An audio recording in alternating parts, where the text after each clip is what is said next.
Back to catalysis by Pravishma. ഇന്നത്തെ class molecular orbital തിയറിയുടെ കണ്ടിന്യൂവേഷനാണ്.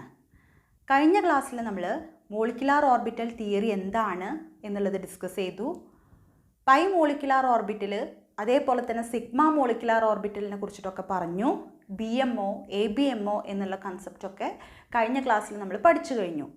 ഇന്ന് നമ്മൾ പഠിക്കാൻ പോകുന്നത് ഈ മോളിക്കുലാർ ഓർബിറ്റൽസിൻ്റെ റെപ്രസെൻറ്റേഷനും അതേപോലെ തന്നെ എങ്ങനെയാണ് ഒരു മോളിക്യൂളിൻ്റെ മോളിക്കുലാർ ഓർബിറ്റൽസിൽ ഇലക്ട്രോൺ ഫില്ലിങ് നടക്കുന്നത്, അതിൻ്റെ ഓർഡർ, അതിൻ്റെ എനർജി ഡയഗ്രാം വരയ്ക്കുന്നത്, അതൊക്കെയാണ് നമ്മൾ ഇന്നത്തെ ക്ലാസ്സിൽ പറയുന്നത്. ഒരു മോളിക്യൂള് സ്റ്റേബിളാണോ അല്ലെങ്കിൽ ആ മോളിക്യൂള് എക്സിസ്റ്റ് ചെയ്യുമോ എന്നുള്ള കാര്യങ്ങളൊക്കെ നമുക്ക് ഇന്ന് നോക്കാം. നമ്മൾ പറഞ്ഞിരുന്നു അറ്റോമിക് ഓർബിറ്റൽസിൽ ഇലക്ട്രോൺസ് ഫില്ലിങ് നടക്കുന്നത് പോലെ തന്നെയാണ് മോളിക്കുലാർ ഓർബിറ്റൽസിലും ഇലക്ട്രോൺ ഫില്ലിങ് നടക്കുന്നത്. അതായത് ഇൻക്രീസിങ് ഓർഡർ ഓഫ് എനർജിയുടെ ബേസിസിലാണ് മോളിക്കുലാർ ഓർബിറ്റൽസിൽ ഇലക്ട്രോൺസ് ഫില്ല് ചെയ്യുന്നത്. ഓഫ് ബോ പ്രിൻസിപ്പിളും ഹൺസ് റൂൾ ഓഫ് മാക്സിമം മൾട്ടിപ്ലിസിറ്റിയും പോളീസ് എക്സ്ക്ലൂഷൻ പ്രിൻസിപ്പിളൊക്കെ ഒബേ ചെയ്തിട്ടാണ് ഓർബിറ്റൽസിൽ ഇലക്ട്രോൺ ഫില്ലിങ് നടക്കുന്നത്. മെയിനായിട്ടും രണ്ട് തരത്തിലാണ് ഈ ഓർബിറ്റൽസിൽ മോളിക്കുലാർ ഓർബിറ്റൽസിൽ ഇലക്ട്രോൺ ഫില്ലിങ് നടത്തുന്നത്. അതായത് ലൈറ്റർ മോളിക്യൂൾസിൻ്റെ കേസിൽ ഓർബിറ്റൽസിൻ്റെ എനർജി ഓർഡർ വരുന്നത് ഒരു രീതിയിലും ഹെവി ആയിട്ടുള്ള മോളിക്യൂൾസിൻ്റെ കേസിൽ ഇലക്ട്രോൺ ഫില്ലിങ് വരുന്നത് മറ്റൊരു രീതിയിലുമാണ്. ഫസ്റ്റ് നമുക്ക് ലൈറ്റർ മോളിക്യൂൾസിൻ്റെ കേസ് നോക്കാം. ലൈറ്റർ മോളിക്യൂൾസ് ആയിട്ടുള്ള B2, C2, N2 വരെ, അതായത് നൈട്രജൻ മോളിക്യൂള് വരെയുള്ള മോളിക്യൂൾസിൽ എങ്ങനെയാണ് ഇലക്ട്രോൺ ഫില്ലിങ്ങിൻ്റെ ഓർഡർ വരുന്നത് എന്നുള്ളത് നോക്കുക. ആദ്യം സിഗ്മ 1s, ദെൻ അതിനേക്കാൾ എനർജി കൂടുതലാണ് സിഗ്മ സ്റ്റാർ 1sന്, then sigma 2s, sigma star 2s, then pi 2pxനും പൈ 2pyൻ്റെയും എനർജി സെയിം ആണ്. അതുകൊണ്ട് നമ്മൾ ഈക്വൽ ആയിട്ട് റെപ്രസെൻ്റ് ചെയ്തു. ഇതിനേക്കാളും എനർജി കൂടുതലാണ് സിഗ്മ 2pz, ദെൻ ഇതിനേക്കാളും എനർജി കൂടുതലാണ് pi star 2px equal to pi star 2py. ഇത് 2pxൻ്റെയും 2pyൻ്റെയും ആൻറ്റി ബോണ്ടിങ് ആയിട്ടുള്ള മോളിക്കുലാർ ഓർബിറ്റലാണ്, സെയിം എനർജിയാണ്. ദെൻ ഈ എനർജിനേക്കാളും കൂടുതലാണ് ആർക്ക് വരുന്നത്, സിഗ്മ സ്റ്റാർ 2pzന് വരുന്നത്. ഇതാണ് ഇലക്ട്രോൺ ഫില്ലിങ് നടക്കുന്ന ഓർഡർ. ഏത് മോളിക്യൂൾസിൻ്റെ കേസിൽ? ലൈറ്റർ മോളിക്യൂൾസിൻ്റെ കേസിൽ. അതായത് നൈട്രജൻ മോളിക്യൂൾ വരെയുള്ളതിൻ്റെ കേസിലാണ് ഈ രീതിയിൽ ഇലക്ട്രോൺ ഫില്ലിങ് നടക്കുന്നത്. ഓക്കെ, നെക്സ്റ്റ് ഹെവിയർ മോളിക്യൂൾസിൻ്റെ കേസിൽ നോക്കാം. ഇതുവരെ ഉള്ളത് രണ്ട് മോളിക്യൂൾസിൻ്റെ, അതായത് ലൈറ്റർ മോളിക്യൂൾസ് ആയാലും ഹെവിയർ മോളിക്യൂൾസ് ആയാലും സെയിം ആണ് വരുന്നത് ഇതുവരെ. ദെൻ ബാക്കി പോർഷനിലാണ് ഡിഫറൻസ് ഉള്ളത്. നോക്കാം. സിഗ്മ 2pz, ഇവിടെ വരുന്നത് സിഗ്മ 2pz ആണ്. ലൈറ്റർ മോളിക്യൂൾസിൻ്റെ കേസിൽ ആദ്യം പൈ 2pxും പൈ 2py ആയിരുന്നു വന്നിരുന്നത്. ക്ലിയർ ആയല്ലോ? അപ്പോൾ ഹെവിയർ മോളിക്യൂൾസിൽ എനർജി ആദ്യം വരുന്നത് ഏതിനാണ്? Sigma 2pz, then pi 2px equal to pi 2py, then pi star 2px equal to pi star 2py. പിന്നെയാണ് എനർജി അതിലും കൂടുതലാണ് ആർക്ക് വരുന്നത്? Sigma star 2pz. ഇതാണ് ഹെവിയർ മോളിക്യൂളായിട്ടുള്ള ഓക്സിജനും ഫ്ലൂറിൻ്റെ ഒക്കെ കേസിൽ ഇലക്ട്രോൺ ഫില്ലിങ് നടക്കുന്നതിൻ്റെ ഓർഡർ, എനർജിയുടെ ഓർഡർ. ഓക്കെ, അടുത്തതായിട്ട് നമുക്ക് ലൈറ്റർ മോളിക്യൂൾസിൻ്റെ എനർജി ഡയഗ്രാം, ഓർബിറ്റ്സിൻ്റെ ഡയഗ്രാം ഒന്ന് വരച്ചു നോക്കാം. Energy diagram. ലൈറ്റർ മോളിക്യൂൾസിൻ്റെ ഓർബിറ്റൽസ്, അറ്റോമിക് ഓർബിറ്റൽസും മോളിക്കുലാർ ഓർബിറ്റൽസിന് നമ്മൾ എനർജിയുടെ ബേസിക്കിൽ റെപ്രസെൻ്റ് ചെയ്യുന്ന സമയത്ത് ഡയഗ്രാം ഇങ്ങനെയാണ് വരുന്നത്. ഹെവിയർ മോളിക്യൂൾസിൻ്റെ കേസിൽ അറ്റോമിക് ഓർബിറ്റൽസും മോളിക്കുലാർ ഓർബിറ്റൽസും ഒക്കെ നമ്മൾ എനർജീൻ്റെ ബേസിസിൽ റെപ്രസെൻ്റ് ചെയ്യുന്നത് ഇങ്ങനെയാണ്.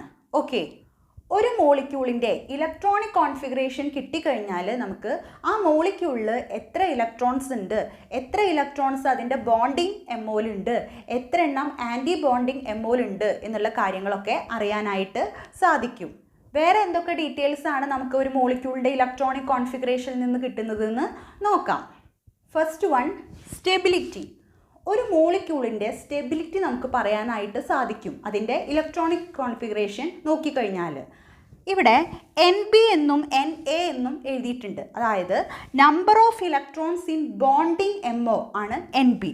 അതേപോലെ number of electrons in anti bonding molecular ഓർബിറ്റിലാണ് NA എന്ന് നമ്മൾ റെപ്രസെൻ്റ് ചെയ്തിരിക്കുന്നത്. നോക്കുക, ഫസ്റ്റത്തെ കേസിൽ NB ഗ്രേറ്റർ ദാൻ NA ആണെങ്കിൽ ആ മോളിക്യൂള് സ്റ്റേബിൾ ആയിരിക്കും. അതായത് ബോണ്ടിങ്ങിൽ കൂടുതൽ ഇലക്ട്രോൺസും ആൻറ്റി ബോണ്ടിങ്ങിൽ കുറവ് ഇലക്ട്രോൺസും വരികയാണെങ്കിൽ that molecule will B stable. Second കേസിൽ NB ലെസ് ദാൻ NA ആണെങ്കിൽ, അതായത് ഇലക്ട്രോൺസ് കൂടുതൽ വരുന്നത് ആൻറ്റി ബോണ്ടിങ് മോളിക്കുലാർ ഓർബിറ്റിലാണെങ്കിൽ ആ മോളിക്യൂള് അൺസ്റ്റേബിൾ ആയിരിക്കും. ദെൻ ബോണ്ടിങ്ങിലും ആൻറ്റി ബോണ്ടിങ് മോളിക്കുലാർ ഓർബിറ്റിലുള്ള ഇലക്ട്രോൺസിൻ്റെ എണ്ണം ഈക്വൽ ആണെങ്കിൽ that molecule will be unstable. Next one, bond order. എന്താണ് ബോണ്ട് ഓർഡർ എന്ന് പറഞ്ഞാൽ? It is defined as the half of the difference between the number of electrons in bonding MO and number of electrons in anti bonding MO. എന്താണ് bond order കാണാനായിട്ട്? എങ്ങനെയാണ്? Bonding MOയിലുള്ള ഇലക്ട്രോൺസിൻ്റെ എണ്ണം minus anti bonding molecular ഓർബിറ്റലിലുള്ള ഇലക്ട്രോൺസിൻ്റെ എണ്ണം കണ്ടിട്ട് അതിൻ്റെ half എടുത്താൽ നമുക്ക് ബോണ്ട് ഓർഡർ കിട്ടും. ബോണ്ട് ഓർഡറിൻ്റെ വാല്യൂ നോക്കിയിട്ട് ആ മോളിക്യൂളിലുള്ള ബോണ്ട് സിംഗിൾ ബോണ്ടാണോ, ഡബിൾ ബോണ്ടാണോ, ട്രിപ്പിൾ ബോണ്ടാണോ എന്ന് പറയാനായിട്ട് നമുക്ക് സാധിക്കും. ഇനി ഒരു മോളിക്യൂളിൻ്റെ ബോണ്ട് ഓർഡർ ഹൈ ആണെങ്കിൽ ആ മോളിക്യൂള് സ്ട്രോങ് ബോണ്ടായോട് കൂടിയിട്ടായിരിക്കും എക്സിസ്റ്റ് ചെയ്യുന്നുണ്ടാവുക. ഇപ്പോൾ നൈട്രജൻ മോളിക്യൂളിൻ്റെ കേസിൽ നമുക്കറിയാം N ട്രിപ്പിൾ ബോണ്ട് N ആണ്. അപ്പോൾ ബോണ്ട് ഓർഡർ 3 ആണ്. ട്രിപ്പിൾ ബോണ്ടോട് കൂടിയിട്ടാണ് N2 മോളിക്യൂൾ എക്സിസ്റ്റ് ചെയ്യുന്നത് എന്ന് പറയുമ്പോൾ ആ ബോണ്ട് സ്ട്രോങ് ആണ്. ബോണ്ടിനെ ഡിസോസിയേറ്റ് ചെയ്യാനായിട്ട് നമുക്ക് ലാർജ് എമൗണ്ട് ഓഫ് എനർജി വേണം. ഓക്കെ, അടുത്തത് ഒരു ഇലക്ട്രോണിക് കോൺഫിഗറേഷൻ കിട്ടിക്കഴിഞ്ഞാൽ നമുക്ക് ആ മോളിക്യൂളിൻ്റെ ബിഹേവിയർ, മാഗ്നറ്റിക് ബിഹേവിയർ പറയാനായിട്ട് സാധിക്കും. ആ മോളിക്യൂളിൽ അൺപെയർഡ് ഇലക്ട്രോൺസ് ഉണ്ടെങ്കിൽ, അതായത് രണ്ടെണ്ണം വരാതെ ഒറ്റയ്ക്ക് നിൽക്കുന്ന ഇലക്ട്രോൺസ് ഉണ്ടെങ്കിൽ that molecule will B paramagnetic in nature. Okay, ആ മോളിക്യൂളിലുള്ള എല്ലാ ഇലക്ട്രോൺസും പെയർഡ് ആണെങ്കിലോ, എല്ലാം രണ്ടെണ്ണമായിട്ടാണ് പെയർ ചെയ്തിട്ടാണ് നിൽക്കുന്നത് എങ്കിൽ ആ മോളിക്യൂള് ഡയാമാഗ്നറ്റിക് ബിഹേവിയർ ആണ് കാണിക്കുന്നത്. അപ്പോൾ ഈ ഡീറ്റെയിൽസ് ഒക്കെയാണ് നമുക്ക് ഒരു മോളിക്യൂളിൻ്റെ ഇലക്ട്രോണിക് കോൺഫിഗറേഷൻ കിട്ടിക്കഴിഞ്ഞാൽ പറയാനായിട്ട് പറ്റുന്നത്. നെക്സ്റ്റ് നമുക്ക് കുറച്ച് ഹോമോന്യൂക്ലിയർ ഡയറ്റോമിക് മോളിക്യൂളിൻ്റെ ബോണ്ടിങ് നോക്കാം.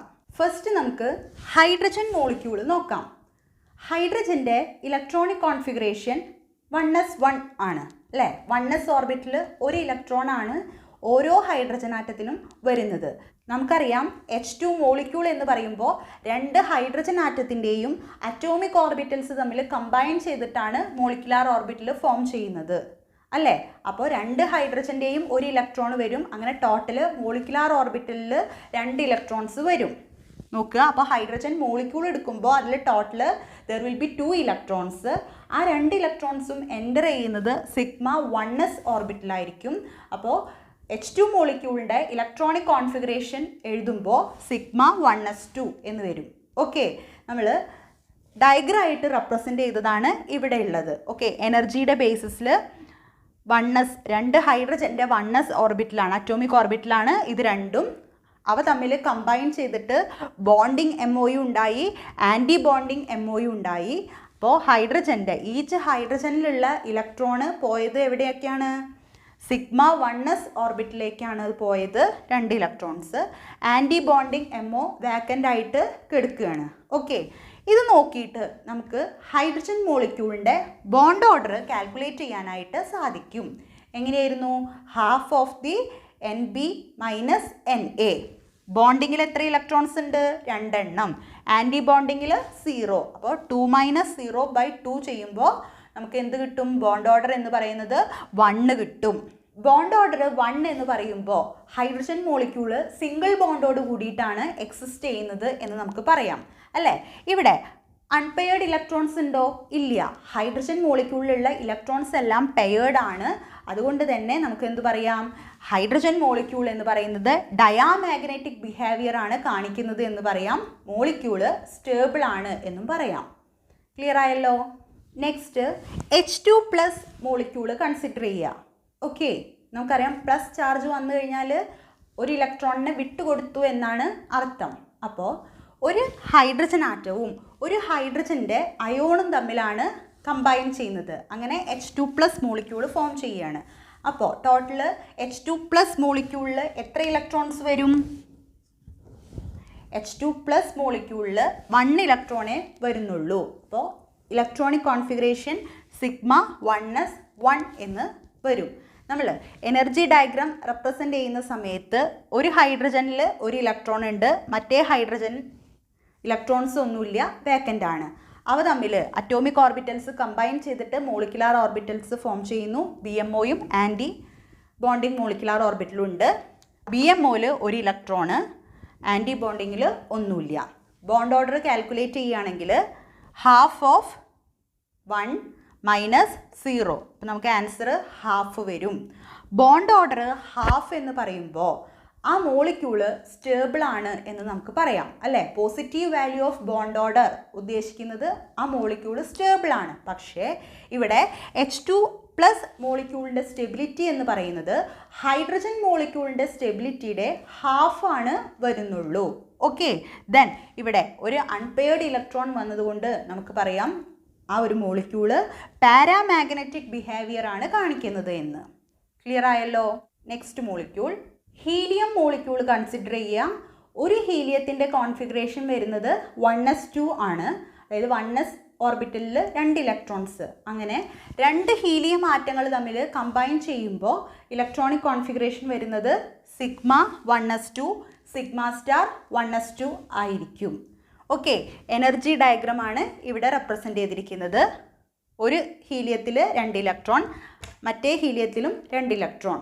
ഈ 2 ഹീലിയത്തിൻ്റെയും അറ്റോമിക് ഓർബിറ്റൽസ് കമ്പൈൻ ചെയ്തിട്ട് മോളിക്കുലാർ ഓർബിറ്റൽസ് ഫോം ചെയ്യുമ്പോൾ BMOയിൽ 2 ഇലക്ട്രോൺസ്, ABMOയിലും 2 electrons. Okay, then bond order calculate ചെയ്യാണ്. BMOയിലുള്ള 2 ഇലക്ട്രോൺ മൈനസ് ABMOയിലുള്ള 2 ഇലക്ട്രോൺസ് ബൈ 2 ചെയ്യുമ്പോൾ ബോണ്ട് ഓർഡർ നമുക്ക് 0 കിട്ടും.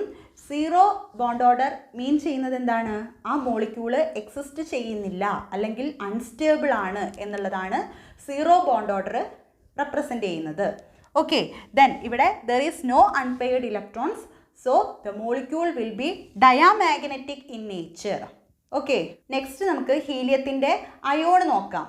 He2+ മോളിക്യൂള് കൺസിഡർ ചെയ്യുമ്പോൾ നമുക്കറിയാം ഒരു ഹീലിയം ആറ്റവും ഒരു ഹീലിയം അയോണും തമ്മിലാണ് കമ്പൈൻ ചെയ്യുന്നത് അല്ലേ.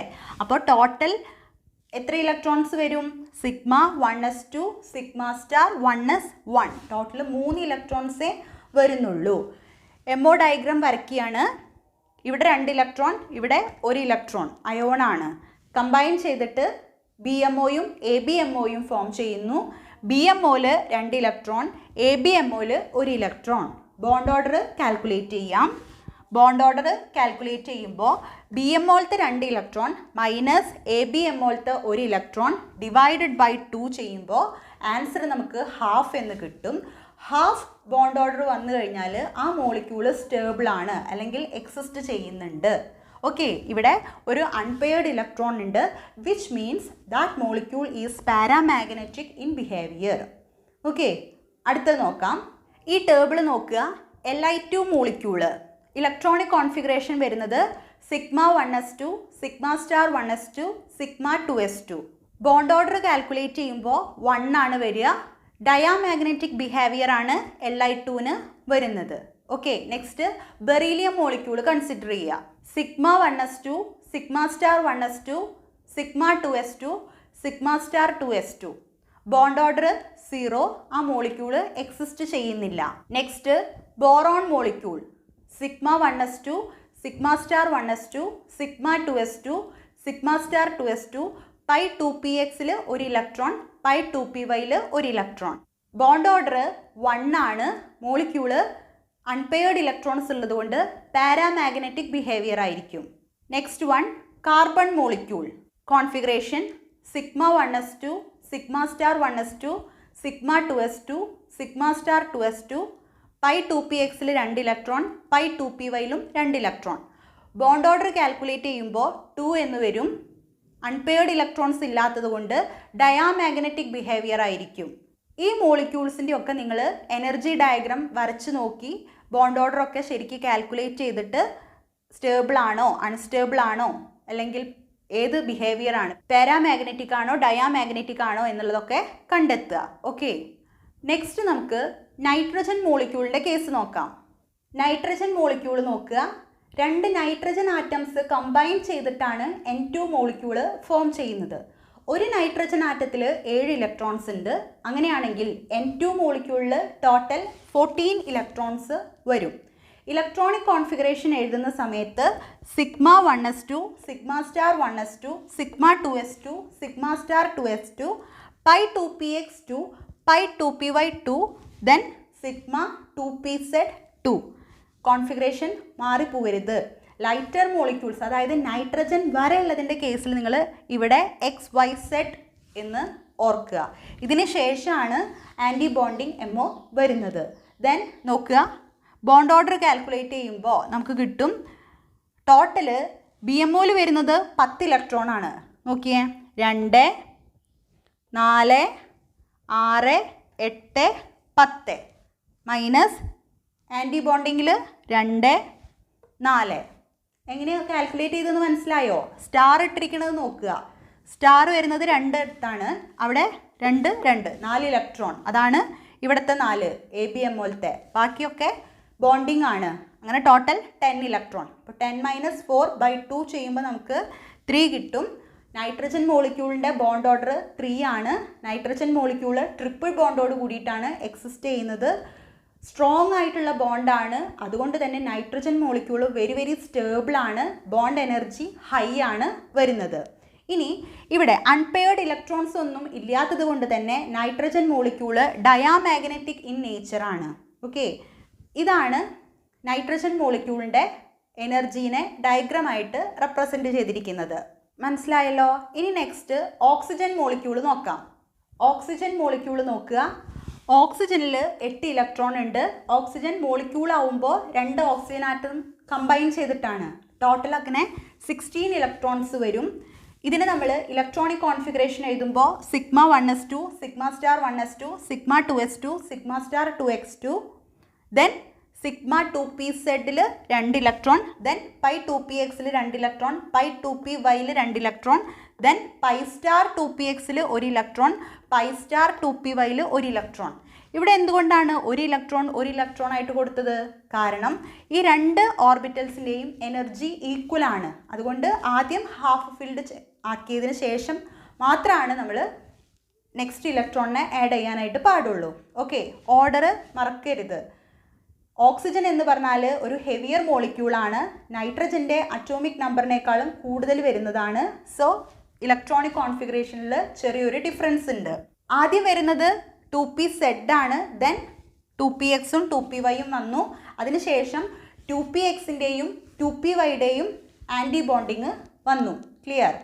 ബോണ്ട് ഓർഡർ കാൽക്കുലേറ്റ് ചെയ്യുമ്പോൾ നമുക്ക് കിട്ടും 10 - 6/2 എന്ന്. ഓക്കെ, ആൻസർ 2 കിട്ടും. Which means oxygen molecule double ബോണ്ടോട് കൂടിയിട്ടാണ് എക്സിസ്റ്റ് ചെയ്യുന്നത്. ഇവിടെ പൈ സ്റ്റാർ 2pxലും പൈ സ്റ്റാർ 2pyയിലും 1 ഇലക്ട്രോൺ ആയതുകൊണ്ട് നമുക്ക് പറയാം അൺപെയർഡ് ഇലക്ട്രോൺസ് ഉണ്ട്. ഓക്സിജൻ മോളിക്യൂള് പാരാമാഗ്നറ്റിക് ബിഹേവിയർ ആണ് കാണിക്കുന്നത് എന്ന്. നെക്സ്റ്റ് ഫ്ലൂറിൻ നോക്കാം. 2 ഫ്ലൂറിൻ ആറ്റംസ് കമ്പൈൻ ചെയ്തിട്ടാണ് ഫ്ലൂറിൻ മോളിക്യൂള് ഫോം ചെയ്യുന്നത്. ഒരു ഫ്ലൂറിൻ ആറ്റത്തിൽ 9 ഇലക്ട്രോൺസ് ഉണ്ട്. അങ്ങനെയാണെങ്കിൽ ഫ്ലൂറിൻ മോളിക്യൂളിൽ ടോട്ടൽ 18 ഇലക്ട്രോൺസ് ഉണ്ടായിരിക്കും. ഇലക്ട്രോണിക് കോൺഫിഗറേഷൻ എഴുതുമ്പോൾ sigma 1s2, sigma star 1s2, sigma 2s2, sigma star 2s2, sigma 2pz2, pi 2px2, pi 2py2, pi star 2px2, pi star 2py2. Okay, then bond order calculate ചെയ്യുകയാണെങ്കിൽ bonding MOയിൽ 10 ഇലക്ട്രോണും anti bonding MOയിൽ 8 ഇലക്ട്രോണും /2. Answer നമുക്ക് 1 കിട്ടും. Which means fluorine molecule single ബോണ്ടോട് കൂടിയിട്ടാണ് exist ചെയ്യുന്നത്. ഇവിടെ അൺപെയർഡ് ഇലക്ട്രോൺസ് ഒന്നും ഇല്ലാത്തത് കൊണ്ട് നമുക്ക് പറയാം fluorine molecule diamagnetic in nature ആണെന്ന്. നെക്സ്റ്റ് നിയോൺ മോളിക്യൂള് കൺസിഡർ ചെയ്യുക. ഒരു നിയോൺ ആറ്റത്തിൽ 10 ഇലക്ട്രോൺസ് ഉണ്ട്. Ne2ൽ ടോട്ടൽ 20 ഇലക്ട്രോൺസ് വരും. ഇലക്ട്രോണിക് കോൺഫിഗറേഷൻ എഴുതുമ്പോൾ sigma 1s2, sigma star 1s2, sigma 2s2, sigma star 2s2, sigma 2pz2, pi 2px2, pi 2py2, pi star 2px2, pi star 2py2, sigma 2pzൽ 2. Okay, bond order calculate ചെയ്യുമ്പോൾ 10 - 10/2 answer 0 വരും. Bond order 0 വന്നു കഴിഞ്ഞാൽ നമുക്ക് പറയാം ആ molecule exist ചെയ്യുന്നില്ല അല്ലെങ്കിൽ അൺസ്റ്റേബിൾ ആണ് അല്ലേ. നിയോൺ എന്ന് പറഞ്ഞു കഴിഞ്ഞാൽ ഒരു നോബിൾ ഗ്യാസ് അല്ലേ, ഇനേർട്ട് ഗ്യാസ് അല്ലെങ്കിൽ നോബിൾ ഗ്യാസ് ആണ്. അവ ഹൈലി സ്റ്റേബിൾ ആണ്, അതുകൊണ്ട് തന്നെ മോളിക്യൂൾസ് ഫോം ചെയ്യുന്നില്ല. ഇത്രയും കാര്യങ്ങളൊക്കെ നമുക്ക് ഓൾറെഡി അറിയുന്നതാണ്. അത് തന്നെയാണ് ഇവിടെയും സംഭവിച്ചത്. നിയോൺ മോണോ അറ്റോമിക് ആണ്, ഒരു സിംഗിൾ ആറ്റായിട്ടാണ് നിയോൺ എക്സിസ്റ്റ് ചെയ്യുന്നത്. അത് മോളിക്യൂളായിട്ട് എക്സിസ്റ്റ് ചെയ്യുന്നില്ല, അത് അൺസ്റ്റേബിൾ ആണ്. ക്ലിയർ ആയല്ലോ? ഇതൊക്കെയാണ് നമുക്ക് മോളിക്കുലാർ ഓർബിറ്റൽ തിയറിയിൽ പറയാനുള്ളത്. മോളിക്കുലാർ ഓർബിറ്റൽ തിയറിയുടെ റെപ്രസെൻറ്റേഷൻ മറക്കരുത്. അതേപോലെ തന്നെ ഇലക്ട്രോണിക് കോൺഫിഗറേഷൻ എഴുതുന്ന ആ ഒരു ഓർഡർ, ലൈറ്റർ മോളിക്യൂൾസിൻ്റെ കേസിൽ ഒരു ഓർഡറും ഹെവിയർ മോളിക്യൂൾസിൻ്റെ കേസിൽ ചെറിയൊരു ഡിഫറൻസും ഉണ്ട്. അത് അങ്ങോട്ടും ഇങ്ങോട്ടൊന്നും മാറാതെ വേണം പഠിക്കാനായിട്ട്. ഓക്കെ, ഇത്രയും ആയിക്കഴിഞ്ഞാൽ നമ്മളുടെ മോളിക്കുലാർ ഓർബിറ്റൽ തിയറി കംപ്ലീറ്റ് ആയി. വെരി വെരി ഇമ്പോർട്ടൻ്റ് ആയിട്ടുള്ള ഒരു ടോപ്പിക്കാണ് മോളിക്കുലാർ ഓർബിറ്റൽ തിയറി. എക്സാംസിന് ചോദിക്കാറുണ്ട്, ഓരോ മോളിക്യൂളിൻ്റെയും MOT വെച്ചിട്ട് എക്സ്പ്ലെയിൻ ചെയ്യാനായിട്ടും ഡയഗ്രാം വരയ്ക്കാനും ഇലക്ട്രോണിക് കോൺഫിഗറേഷൻ എഴുതാനൊക്കെ ആയിട്ട് ചോദിക്കാറുണ്ട്. സോ കൺസെപ്റ്റ് ക്ലിയർ ആയിട്ട് മനസ്സിലാക്കുക, പഠിക്കുക. ഇതോടുകൂടിയിട്ട് നമ്മളുടെ 4th chapter chemical bonding and molecular structure എന്നുള്ള ചാപ്റ്റർ ഫിനിഷായി. നെക്സ്റ്റ് ഡേ നമുക്ക് 5th ചാപ്റ്റർ സ്റ്റാർട്ട് ചെയ്യാം. ഈ ചാപ്റ്ററിൽ വരുന്ന ടെക്സ്റ്റുവൽ ക്വസ്റ്റ്യൻസും എക്സ്ട്രാ ക്വസ്റ്റ്യൻസും ഒക്കെ നമ്മളുടെ ടെലഗ്രാം ചാനലിൽ PDF ഷെയർ ചെയ്യാം, ആവശ്യമുള്ളവർ ജോയിൻ ചെയ്യാം. അപ്പോൾ നെക്സ്റ്റ് ഡേ നമുക്ക് പുതിയ ചാപ്റ്ററുമായിട്ട് വീണ്ടും കാണാം. Thank you.